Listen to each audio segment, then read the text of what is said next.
Hi guys and welcome back to my channel. I'm Imke and today I'm going to talk about atypical anorexia and my story about it, because I think there needs to be more voices heard about this type of anorexia, about this type of eating disorder, because a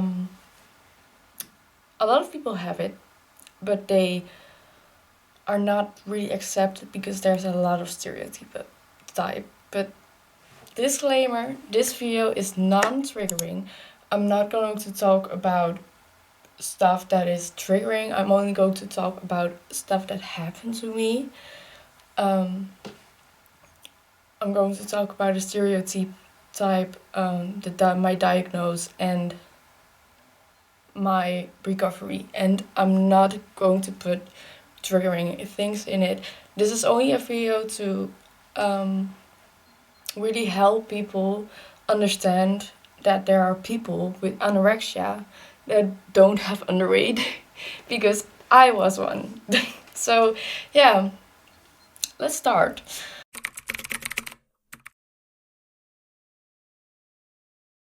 Well, it all began in 2022, I think.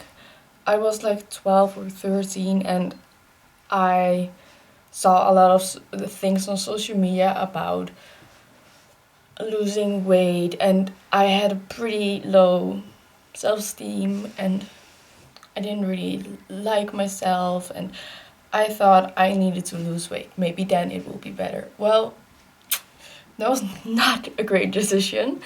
I developed an eating disorder, atypical anorexia. They call it atypical anorexia, but I always say it's an eating disorder because it is. And I started with recovery. I'm saying recovery like recovery because I didn't want to be in recovery. I didn't feel sick enough to recover. I wasn't underweight. I still ate. And disclaimer, everyone eats with an eating disorder, but I thought I don't need to eat. And I still ate pretty normal. Sometimes I ate less, sometimes I ate better. It was seriously like waves. And I just more faked recovery. Like, I didn't want it. I wanted to be sicker because there was a stereotype of anorexia that people are underweight.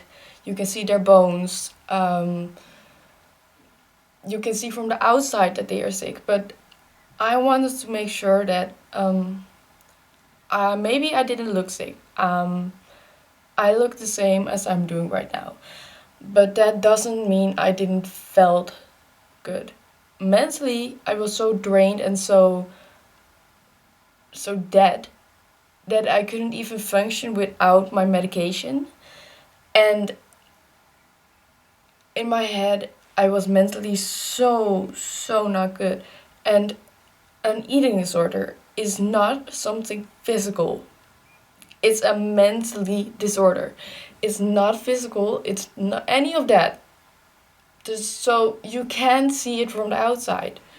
It's from the inside.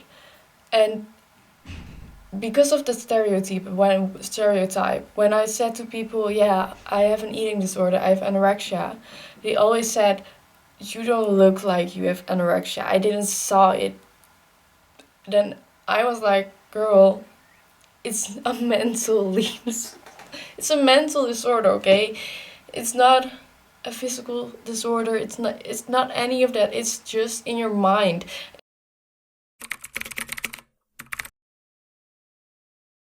And it's seriously, an eating disorder feels like you have a demon inside you. I didn't have control of anything I did. I thought I had, but I didn't.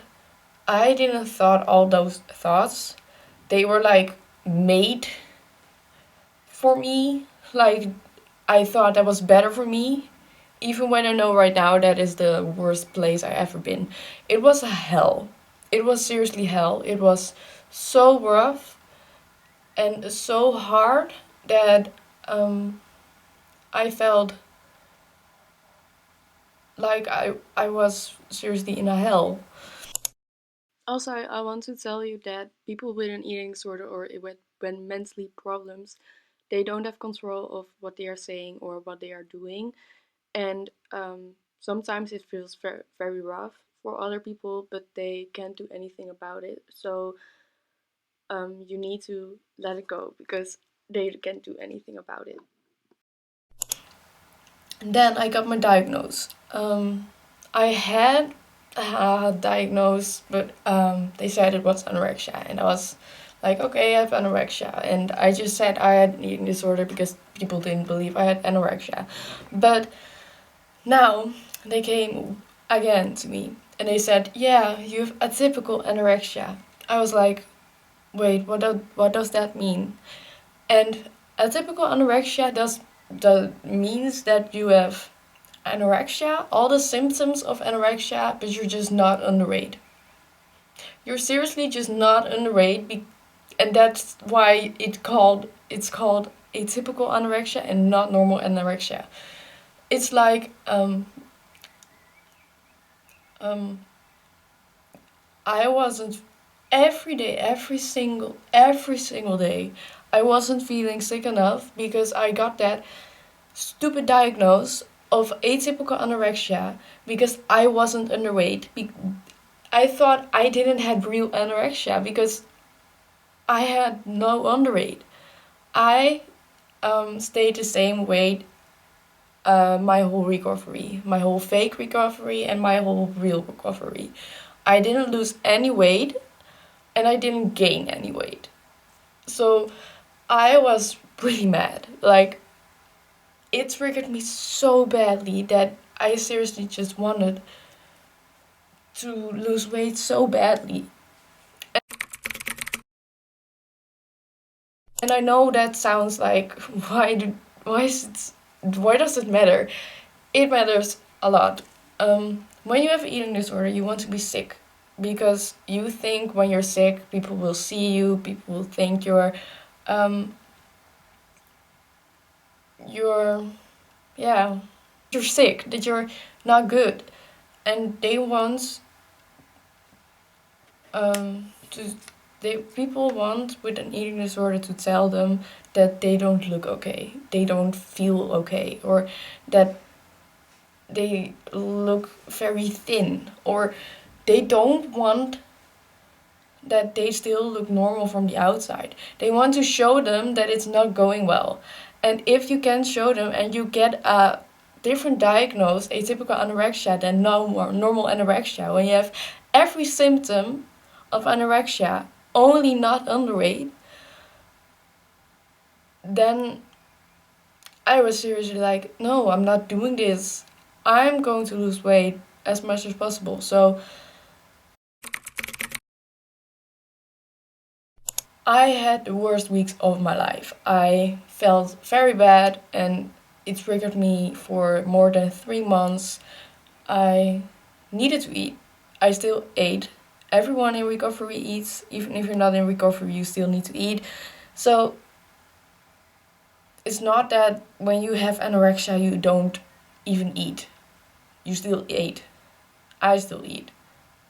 So I don't know what type of stereotype people have, but anorexia means that you are obsessively about your weight and about your appearance, about how you look, and about what you eat. It's not about which weight you have.